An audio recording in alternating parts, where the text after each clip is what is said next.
Manchester United 3, Leicester City 0 in what is going to be Ruud van Nistelrooy's fourth and final game in charge as Manchester United interim manager.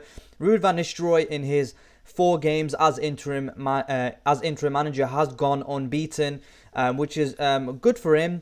But we'll see if he is taken on by Amorim as assistant manager or whatever have you.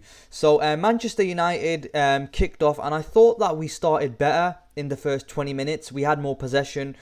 We did have more shots in the first 20 minutes, and Leicester City had no shots in the first 22 minutes of the game. So the first 20 minutes of the game, we definitely did start the better of the two sides. And if we have a little bit of a chat about the starting 11, I was quite happy with it, to be honest. Apart from the only thing that I would have done was I would have started Eriksen ahead of Ugarte and swapped Mazraoui and Dalot. Mazraoui started left back and Dalot started right back. And, I thought that combination that we saw between Mazraoui and Ahmad midweek against PAOK, I thought that Ruud van Nistelrooy would have gone for that again. And then because Mazraoui and Ahmad were linking up pretty well on the right-hand side midweek in the Europa League, so I thought maybe he would have gone for that again. But Dalot did end up starting at right back.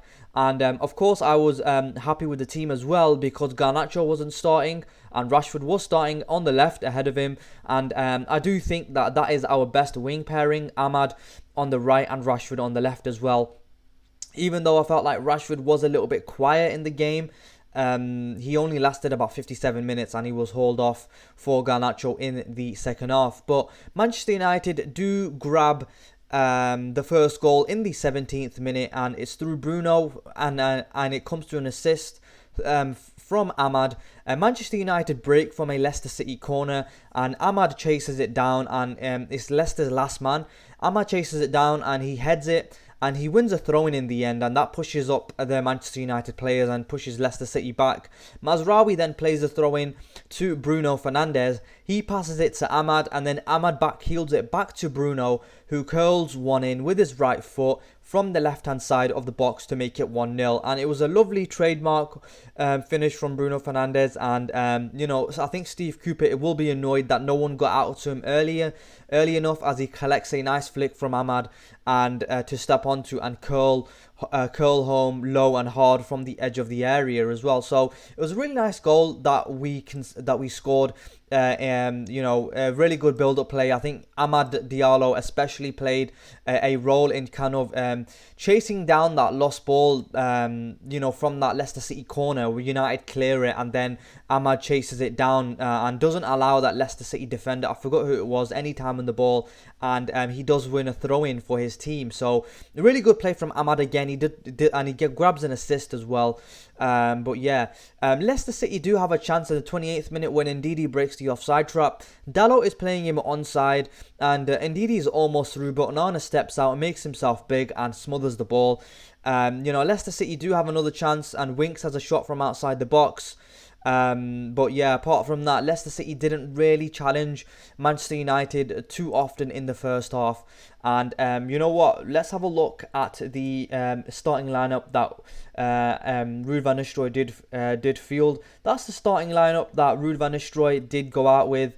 Of course, I would have liked to see Eriksen in there, but Ugarte and Casemiro did offer a lot of protection to the United back four and were taking the ball in midfield quite nicely as well. Manchester United do grab a second goal in the 38th minute, and this time it was going to be through Bruno Fernandes. But it's not. It does go down as a Victor Christensen own goal. It's a good cross from the left hand side from Mazraoui. Bruno Fernandes stoops to head it from about 6 yards out, but the ball hits him on the thigh. It cannons into his marker Christensen, and it flies into the back of the net. And it's very unfortunate that Bruno Fernandes doesn't kind of pick up that goal, because Mazraoui would have had an assist, and I would have picked up more points in my fantasy Premier League team because I've got Ahmad and Mazraoui in there. So one assist for Ahmad. Unfortunately, the assist for Mazraoui doesn't count, as far as I'm aware. I'm pretty sure it doesn't count. So that's 2-0 Man United in the 68th minute. And finally, at the end of the first half, in the 48th minute, in stoppage time. Ahmad goes on a lovely run and he runs past 3 defenders, and he hits it with his laces, when instead he should have just opened up his body and kind of just bent it with his left foot, and then I think he would have scored. But the keeper does dive the wrong way for the shot because he is quite close in the area and he has to dive, and it hits the keeper's legs, and the keeper is pretty lucky to save that. But I'm pretty sure, I think Ahmad should have scored that, in my opinion, and that should have been game, set, match at 3-0 as well. So that should have been 3. Let's have a look at the stats at halftime. There are the stats at halftime. Even though Leicester did have more shots on target, they were a little bit outside the box and they weren't quite threatening, and they were only a little bit kind of they didn't really challenge Onana, in my opinion, and Manchester United definitely deserved to be leading at half-time. We did have more possession with 58%, that is. In the second half, that did kind of cool down, and we did finish the game with less possession. But we didn't really see Man United press in that 4-2-4 high press. It was a little bit kind of picking our moments to press.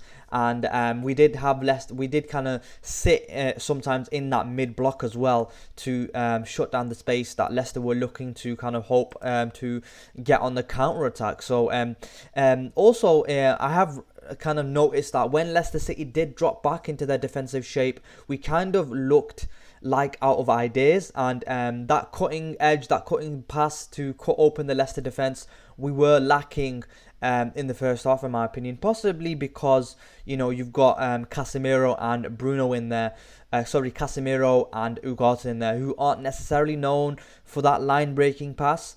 But yeah, in terms of the second half kicks off, and Evans comes in for Dalot and Garnacho comes on for Marcus Rashford, and I do think that Marcus Rashford needs to be kind of finishing 90 minutes. I was hearing the commentator say that he was looking really good in the warm-up, firing in some nice shots into the back of the net. And possibly, I think Marcus Rashford needs to be getting a little bit more game time. He is our most threatening forward, in my opinion. I think Marcus Rashford and Bruno are possibly, stats-wise anyway, since probably Ole Gunnar Solskjaer, I think Rashford and Bruno have been our best players. But anyway, Garnacho does come on for Marcus Rashford, and he does get a chance, Garnacho, in the 72nd minute. He's through on goal, but he completely messes up his touch, and it just goes out for a goal kick. And and very unfortunate for Garnacho not to be kind of working the keeper there or working a scoring opportunity. But Joshua Zirkzee does come on for Højlund in the 75th minute, and Eriksen does come on for Casemiro in the 79th minute. And I think Casemiro did go off with an injury. Hopefully it's not too serious, because like I said previously, he has been one of our standout players in central midfield as well. So hopefully it's not, nothing serious. And I think Eriksen did have a part to play in the third goal that Manchester United scored, and it's a really lovely goal in the 82nd minute through Garnacho. It owes a lot of quality, composure and vision of Christian Eriksen to play a reverse pass inside that opens up the whole pitch for Man United to counter into, and Bruno Fernandes carries it and finds Alejandro Garnacho on the left. He chops inside and then hits a brutal dipping shot which flies into the top right corner of the net to make it 3-0. And it's a really cool composed finish from Garnacho. Top bins, the keeper is nowhere near saving that, and that is game, set, match. And very good performance by Manchester United. I do obviously we come away with the 3 points. However, I think going forward again, we are a little bit not looking too good, in my opinion. I think we could be doing better going forward. But yeah, apart from that, it was a decent win. 3 points in the bag, clean sheet as well. Not much can be said apart from that. We have to be kind of winning against teams like Leicester, if we are to be kind of moving up the league table as well. Let's have a look at some of the player ratings. So let's get into that from SofaScore. So Onana, I think he had a decent game. I think he should be getting a little bit higher pass accuracy. His long balls weren't great as well. Only 3 out of 13 long balls completed. So he needs to be doing a little bit better in my opinion. If we can get Onana playing, kind of bait the opposition to press the keeper and kind of bait in the press, and then that would open up the pitch elsewhere for other players, and then we can counter in that space. I think that's how teams are kind of looking to play as well. That's how Man City play as well. They're looking to kind of bait in the press, and then Man City will just open you up and score. And I think if we can get opposition to kind of come onto us, and then Onana uses that passing range that he has to pick that long ball and more accurate passes, then I think we can be, looking better going forward. So, in terms of Dalot, I don't think he had a particularly good game. Only 3 out of the 12 ground duels won. I think he needs to be doing a little bit better. Aerial duels won, only no aerial duels won, 0 out of 3. Pass accuracy, 83%, so that was alright as well. But I think Dalot needs to be doing better. I think De Ligt has been very good so far this season as well. Even though he had 0 out of 2 ground duels won, 1 aerial duel won. He did have good pass accuracy, 93%, very neat and tidy on the ball. So good, decent performance from him as well. Lisandro Martinez was decent as well. 4 out of 4 ground duels won, 2 out of 2 aerial duels won. He was very decent as well, 88% pass accuracy. Mazraoui again putting in a decent performance. He's gonna be a 7 or 8 out of 10 almost every match. I think he's been our best signing of the season so far, in my opinion. Out of the 5 that we signed in the summer, I think Mazraoui has been the best. 7 out of 10 ground duels won, 2 out of 3 aerial duels won, 86% pass accuracy as well. And unlucky not to be coming away with an assist. Expected assist at 0.23. Of course, like I said, if Bruno Fernandes does bag that Christensen own goal, then Mazraoui has an assist there as well.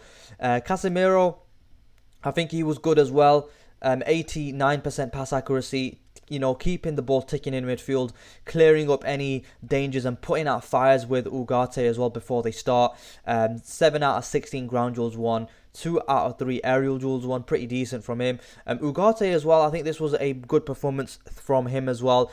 You can see his touch map there. He's kind of getting about the pitch. Have a look at Casemiro's touch map as well. They're putting in decent performances in the centre of the pitch, cleaning up dangers before they kind of begin. 92% pass accuracy as well, so that's very good from Ugarte. In previous games, we've not seen it that high.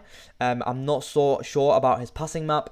But he was decent in terms of keeping possession and taking the ball nicely in the centre of the pitch as well. Ground duels, 10 out of 16 won, 0 out of 3 aerial duels won, but he was getting about the place really well. Marcus Rashford, I think he needs to be doing better for me. 82% pass accuracy, but he none of his crosses found a target. 0 out of 4 long balls, he didn't complete any, didn't attempt any either. Successful dribbles, only 2 out of 4. Ground duels, 2 out of 5. I think he needs to be doing better in my opinion. Like I said, the commentator did mention that he was looking good pre-match, firing shots in. I think he needs to be kind of getting 1v1 against his fullback on the transition. When we win the ball back, break quickly and then get into that 1v1 situation with your fullback where you can take him on, do a little bit of step overs or just knock it past him and run. I think he needs to be doing a little bit better for me. But it doesn't help him when he keeps getting substituted. I think he needs to kind of last the 90 minutes. Amad Diallo, again, a very decent performance by him as well, coming away with 1 assist, and I think he should have scored as well. He should have scored that goal when he's kind of running through, beating 3 Leicester players and then getting his shot away. He should have definitely scored in my opinion. But 73% pass accuracy, usually we do see that in the high 80s. But yeah, ground duels won, 9 out of 13, aerial duels won, 2 out of 2. So it was a decent performance by him. Good that he lasted 90 minutes as well. Finally, getting on to Bruno Fernandes. Man of the match for me, in my opinion. 1 goal, 1 assist. Obviously, He should be most probably be coming away with 2 goals if that own goal would have been awarded to Bruno, but I think his shot was off target. So he's coming into form lately. He played decent against PAOK as well midweek. So he's looking coming into form for the second half of the season. Hopefully he can carry this on after the international break, and hopefully the same can be said for Rashford as well. Ground rules won 4 out of 7. Aerial duels won 2 out of 5. Decent performance. Man of the match performance by Bruno Fernandes as well. He's got 9.1 on SofaScore. He's got a 9.2 on FootMob as well. So yeah, decent performance by him. Rasmus Højlund, I was a little bit disappointed with. Again, I think he needs to be doing a little bit more. I don't remember him having any kind of decent shots. Only 1 shot there off target, but he is running the channels pretty well, and he's stretching that. He was stretching the Leicester City defense, but he just needs to be getting on the end of things and kind of maybe holding it up a little bit better. He's got 100% pass accuracy there, 11 out of 11 accurate passes, which is pretty decent. Only 23 touches though. Ground rules won 1 out of 6. Aerial duels won 0 out of 5. So that's very unfortunate from him. I think he needs to be doing a lot better in my opinion. But like I said previously, he is kind of feeding off scraps and he's not getting too many shots. Like I mentioned, I think any striker in this playing number 9 for Manchester United would struggle at the moment, simply because we're not creating too many chances. Even in this game against Leicester, we weren't creating chances by the dozen. So even then, so I do think he needs to be doing a little bit better. But like I said in my last video, even a striker like Gyökeres would struggle in this side. Let's have a look at the substitutes. Johnny Evans comes on for Dalot. He does pretty well as well. Neat and tidy on the ball. Pass accuracy 82%. Garnacho comes on and he grabs a goal, of course. 67% pass accuracy, but he grabs that goal, and I think he is much better coming off the bench. He could have done a lot better with that chance when he was through on goal and he messes up his first touch. But apart from that, he was okay as well. Xerxes, I felt like he wasn't really in the game too much again. Only came on the 75th minute, 88% pass accuracy, and I think we're not creating enough for the strikers. We need to be kind of creating more going forward. If we are to see the best out of Xerxes and Højlund. Xerxes hasn't been prolific in his career really, and he's still young as well. So we'll see how he gets on under Amorim. But yeah, I think Xerxes, I'm not quite sure really how he's gonna be kind of fitting into the Amorim system.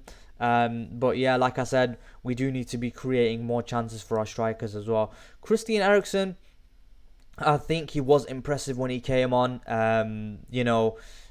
putting in a decent performance. I think he has been our best and most consistent player so far this season.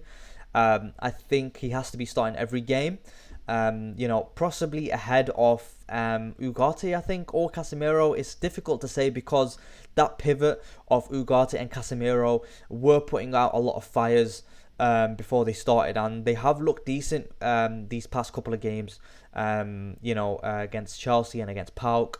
But Christian Eriksen, he offers that little bit of quality in the centre of the pitch, which that passing range that we necessarily don't have with Ugarte and Casemiro as well. And he did play a part in the third goal as well. So possibly against weaker opposition, I think at Old Trafford as well, when you're expected to dominate the ball and you're expected to kind of take the game to the opposition, dominate the ball, dominate possession, I think Christian Eriksen has to be starting in my opinion. So all in all, a decent, good performance. Let's have a look at this as well. Most goals scored after 250 games for Manchester United. Bruno Fernandes with the 83 and Rashford there with 83 as well. In terms of full-time stats, they're your full-time stats. We've got 13 shots, 3 on target. So yeah, I do think in the final third we need to be kind of opening up the opposition a little bit better and creating more clear-cut chances. 52% possession against Leicester as well. I think we need to be dominating the ball a little bit more.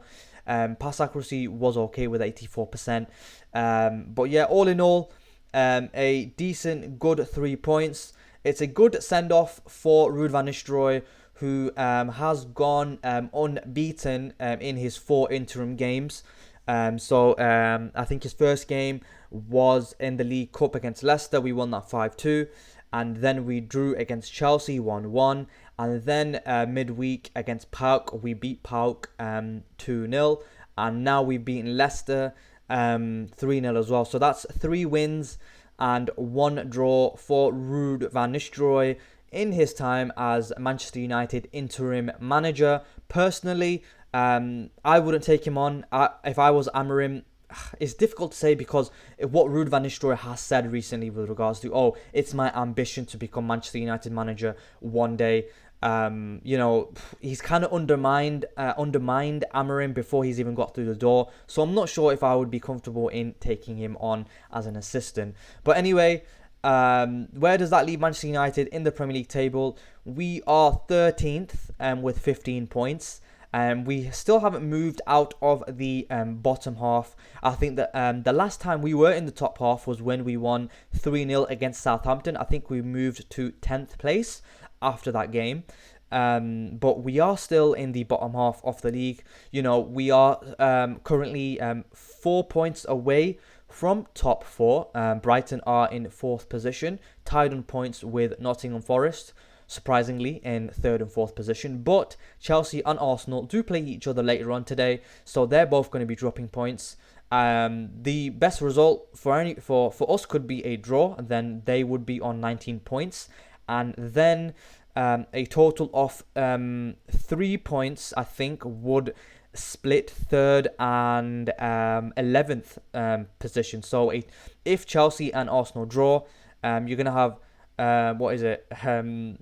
4 teams on 19 points, and then from 3rd to 11th, a total of 3 points are going to split all them teams as well, and Man United would be a total of 4 points away from top 4. But like I said previously, it is going to be very difficult for us to be qualifying for the Champions League, simply because we don't necessarily have a prolific goal scorer right now. Not only that, but we're not creating chances enough for our number 9, whether it's Xerxes or Højlund. We need to be kind of creating more chances for them. Hopefully, Ruben Amorim can come in and get the best out of Højlund, and maybe we see them figures that we've seen for Bucharest for Højlund as well. But yeah, that remains to be seen. Anyway, if you enjoyed this preview, next up, let's just say we are up against Ipswich Town in the league in Ruben Amorim's first game in charge as a Manchester United manager. So all in all, a very good 3 points in the bag, 3 goals, 3 points, clean sheet, and very comfortable day for Manchester United today. Anyway, if you enjoyed this review, leave a like, comment, and subscribe, and I'll catch you after the international break.